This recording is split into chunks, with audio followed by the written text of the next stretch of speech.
So yun yung mga bato-bato natin mga lods, ano, na mga imported, yung tinatawag nilang ring dab, kaya meron silang itim sa leg.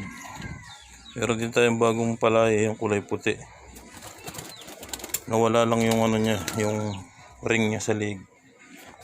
Tingnan nyo sila, iklog sila ng iklog. Isang buwan na silang naninira ng iklog nila, hindi naman nila napipisayan. Lalagyan ko sila ng pugad, dinaalis nila. Tigdadalawa kasi silang nangingiklog sa isang pugad, ang dami naman ng pugad.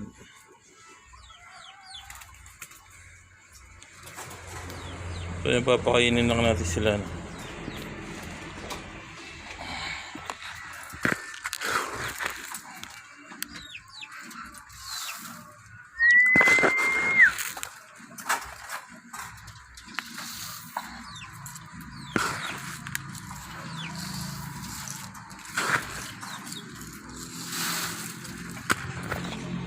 Gusto talaga nilang pagkain mga lods yung tegra o kaya yung